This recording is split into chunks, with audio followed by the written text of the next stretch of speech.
प्यारे विद्यार्थियों, नमस्कार। आप सभी का इस ई क्लास में हार्दिक अभिनंदन है, स्वागत है। आज हम देहरी जो प्रशंसा है उसी प्रसंग को आगे बढ़ा रहे हैं। जैसा कि अभी तक हम जो है छिंत्र पद्य जो है वो पढ़ चुके हैं और आज इसमें संयोगवश 5 पद्य हम पढ़ पाएंगे, क्योंकि जो हम इसमें जो पढ़ रहे हैं वो कहीं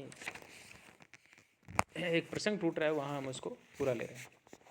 खैर, तो नए कोई भूमिका बांधे हुए डायरेक्ट हम इसकी पद्य की तरफ बढ़ते हैं। कदर्थितस्य अपि, यहाँ एक तो संशोधन करेंगे कि अपि है, अई नहीं है।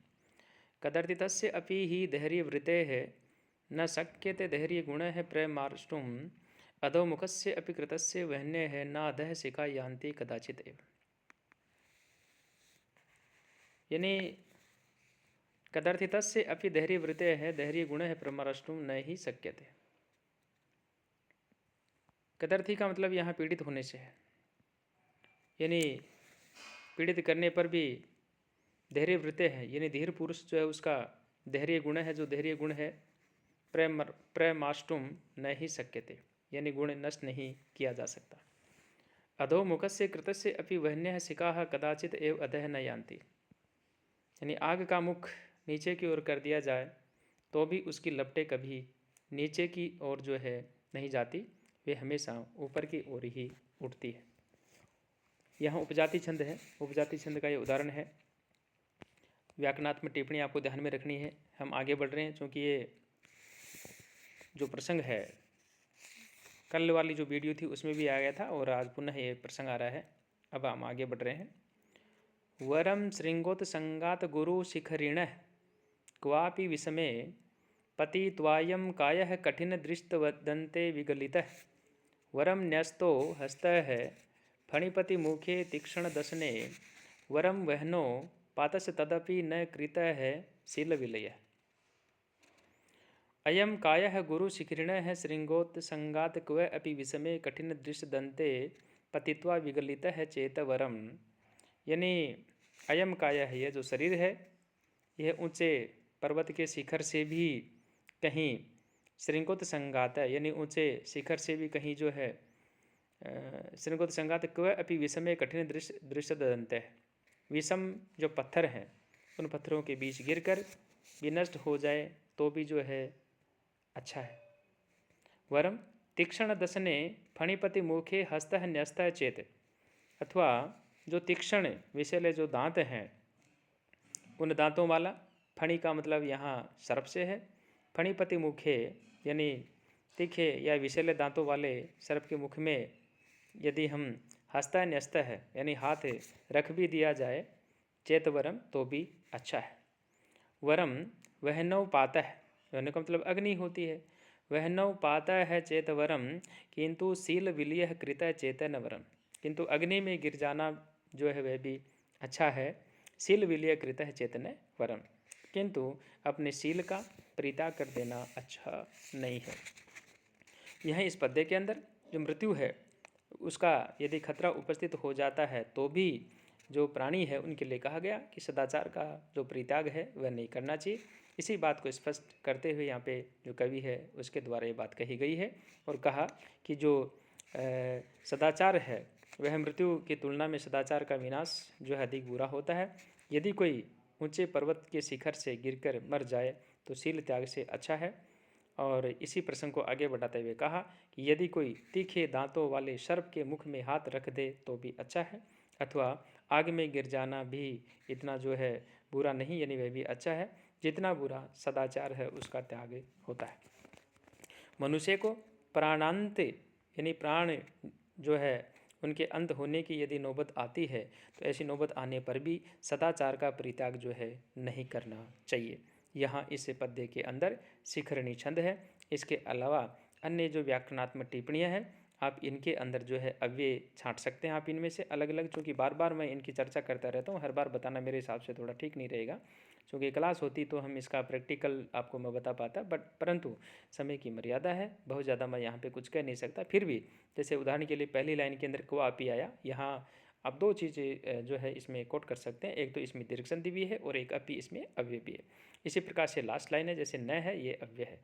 बाकी आप सभी जो है इसके अंदर कृदंत शब्द है, तद्धित शब्द है ना, ये ऐसे जो हमारी टिप्पणियां हैं उनको आप जो है देख सकते हैं और आपको आगे जो याद करना चाहिए, और परीक्षा की दृष्टि से भी आपको इनको अति महत्वपूर्ण मानते हुए ही जो है आपको याद करना है, अवॉइड नहीं करना है इनको। अब चलिए आगे बढ़ रहे हैं हम। वह्निर्तस्य जलायते जलनिधि कुल्यायते तत्क्षणं मेरुः स्वल्पशीलायते मृगपतिः सद्यः कुरंगायते व्यालो माल्यगुणायते विषरसः पीयूषवर्षायते यस्यांगे खिललोकवल्लभतरं शीलं समूह न मिलति। तस्य पुरुष, यानी जो पुरुष है उस पुरुष के लिए कहा, वैन्य जल्लायते, यानी जो शीलवान जो व्यक्ति होता है उसके लिए तमाम जो वस्तुएं होती हैं, सारी जो बाधाएं होती हैं वो दूर हो जाती हैं। इसी बात को कहते हुए यहाँ पे जो है स्पष्ट कहा गया, और कहा गया तस्य पुरुषस्य वह्नि जलायते, यानी उस व्यक्ति के लिए अग्नि जो है वह जल के समान जो है शीतल बन जाती है। जल निधि ही तत्क्षणम कुल्यायते, यानी अपन सभी जानते हैं कि महासागर जो है ये बहुत बड़ा होता है और तैर पाना जो है वह बहुत मुश्किल होता है, लेकिन जो ऐसा जो सदाचारी व्यक्ति होता है, शीलवान जो व्यक्ति होता है, उसके लिए कहा कि महासागर जो वह भी उसी क्षण छोटी नदी जैसा जो है एक आसानी से तैर कर पार करने योग्य या सुतरणीय जो है बन जाता है। एक सुमेरु पर्वत का यहाँ पे नाम आ रहा है कि मेरु स्वल्प शिलायते, यानी जो सुमेरु पर्वत है वह भी छोटी शिला के सदृश जो है वह हो जाता है। मृगपति ही सद्य है, यानी जो शेर होता है, सिंह जो होता है वह सद्य है, यानी तुरंत ही शीघ्र ही कुरंगायते, यानी मृगवत जो है वह बन जाता है। व्यालह माल्य गुणायते, व्याल का मतलब सर्प से होता है, यानी सर्प जो है वह पुष्पमाला के सम्मान जो है वह बन जाता है। विषरस है पीयूष वर्षायते, और जो विष है वह भी अमृत की वर्षा के सम्मान जो है अत्यंत ही आह्लादक जो है बन जाता है। और यस्य अंगे अखिल लोक वल्लभतरम शीलम समुनलितम, जिस पुरुष में सदाचार प्रकट होता है, इस प्रकार से ये बात यहाँ पे अपने को याद रखनी है। प्यारे विद्यार्थियों, यहाँ वही मैं आपसे निवेदन करूँगा कि शार्दूल विकृति छंद उसका ये उदाहरण है, और यहाँ अन्य व्याकरणात्मक टिप्पणियाँ हैं उनको आप साथ साथ में याद रखते चलें। जैसे मान लो यहाँ पहली लाइन में ही तस्य शब्द आया, यहाँ पर आपको मूल शब्द बताना है और उसमें कौन सी विभक्ति ये आपको बताना है। इसके अलावा जैसे मान लो यहाँ जो दूसरी लाइन आ रही है, दूसरी लाइन में जैसे मान लो लास्ट में यहाँ सद्यः आ रहा है, तो सद्यः के अंदर अव्यय है। उसी प्रकार से जैसे मान लो अन्य जो इसके अंदर जैसे मान लो यस्यांगे, तो यहाँ आप दो तीन तरह से टिप्पणियाँ लिख सकते हैं। यस्य जोड़ अंग जोड़ अखिल, चाहो तो इसमें दीर्घ संधि बता दो, चाहो तो इस शब्द के अंदर पूर्व रूप संधि बता दो, और इसके अंदर जो है अन्य व्याकरणात्मक टिप्पणियाँ हैं वो भी आप साथ साथ में इसके अंदर जो है याद करते रहें। अब आगे आ रहा है जो हमारा इसके अंदर जो 80 नंबर का जो पद्य आ रहा है, और यहाँ पर भी जो है मनुष्य को संकट से जो है कभी नहीं घबराना चाहिए, इस संदर्भ में कहा और शिक्षा देते हुए यहाँ पे ये कहा गया। छिन्नो अपि रोहति तरुः क्षीणो अपि उपचीयते पुनश्च चंद्र इति विमृशन्तः सन्तः संतप्यन्ते न दुखेषु। छिन्न अपि तरुः रोहति ही, छिन्न का मतलब छिद धातु से छिन्न शब्द बना, तो यहाँ कटना इसका अर्थ लिया जाएगा। छिन्न अपि तरुः रोहयति, यानी कटा हुआ वृक्ष जो है पुनः है उग जाता है।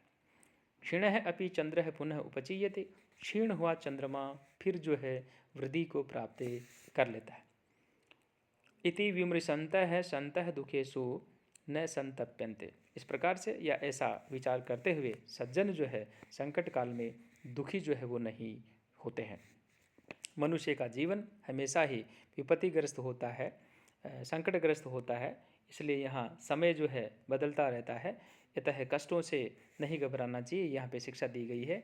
उदाहरण के लिए जैसे मान लो यहाँ पे कहा कि कटा हुआ जो वृक्ष है पुनः जिस प्रकार से उग जाता है, और कृष्ण पक्ष में क्षीण बना हुआ चंद्रमा जो है शुक्ल पक्ष में पुनः है या फिर जो है वृद्धि को प्राप्त कर लेता है, और संसार की ऐसी परिवर्तनशीलता का विचार करके सत्पुरुष विपत्तियों में धैर्य नहीं छोड़ते, आशावादी दृष्टि उन्हें संबल प्रदान करती है।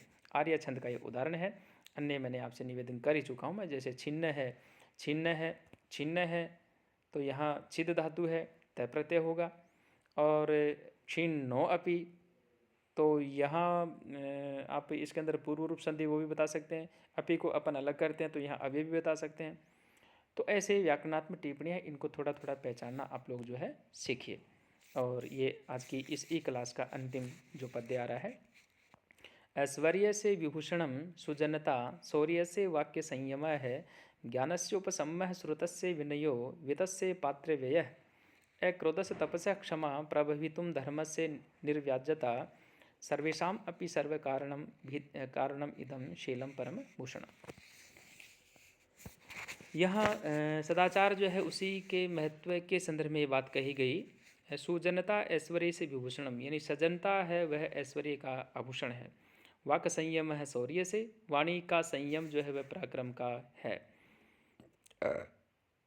पराक्रम जो है उसका ये आभूषण है शौर्य से। उपशम है ज्ञान से, और शांति जो है वह ज्ञान का है। विनय है श्रुतस्य, नम्रता जो है वह है विद्या का। और पात्र व्यय है, यानी सत्पात्र में खर्च जो है वह है धन का। व्यय है वितस्य, अक्रोध है, अक्रोध है तपस्या है, अक्रोध जो है वह तपस्या का तपस्या। क्षमा प्रभवितु हो, क्षमा जो है वह शक्तिशाली का। और निर्व्याजता धर्मस्य, और निश्चलता जो है वह धर्म का अलंकरण होती है।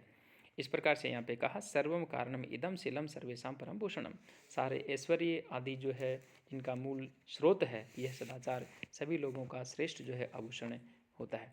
तो इस प्रकार से प्यारे विद्यार्थियों, आपको ये जो पद्य अब तक जो इस ई क्लास के माध्यम से जो पहुँचाए जा रहे हैं, ये शार्दुल विकृति छंद उसका ही उदाहरण है। इनमें जो व्याकरणात्मक टिप्पणियाँ हैं उनको आपको साथ साथ में जो है याद करते हुए ही जो है आपको आगे बढ़ते हुए जाना है। यहाँ वास्तव में मनुष्य जो है उसकी वास्तविक शोभा जो है सदाचार से ही होती है, ऐसी बात इसमें कही है। और यहाँ जो अन्य गुणों की चर्चा करते हुए भी यहाँ पे कहा कि सज्जनता से ऐश्वर्य की शोभा होती है, दुर्जन एवं अभिमानी व्यक्ति का ऐश्वर्य तिरस्करणीय होता है, पराक्रमी व्यक्ति जो है आत्मश्लाघा नहीं होता, ज्ञानी व्यक्ति शांत रहता है, विद्वान व्यक्ति में नम्रता रहती है, और जो दर्पांधता से यानी घमंड से युक्त जो है पराक्रम है उसका, और ज्ञान एवं विद्या का मूल्य घट जाता है। विद्वान व्यक्ति में नम्रता रहती है, दर्पांधता से पराक्रम, ज्ञान एवं विद्या का मूल्य जो है वह घट जाता है। उचित स्थान पर व्यय जो धन है उसकी शोभा जो है वह बढ़ाता है। अक्रोध जो है वह तपस्या का, क्षमा है समर्थ का, पुरुष का, तथा निश्चलता जो है धर्म का आभूषण होती है। धर्म के नाम पर पाखंड एवं संकीर्ण भावना का प्रसार अधिक दिखाई देता है।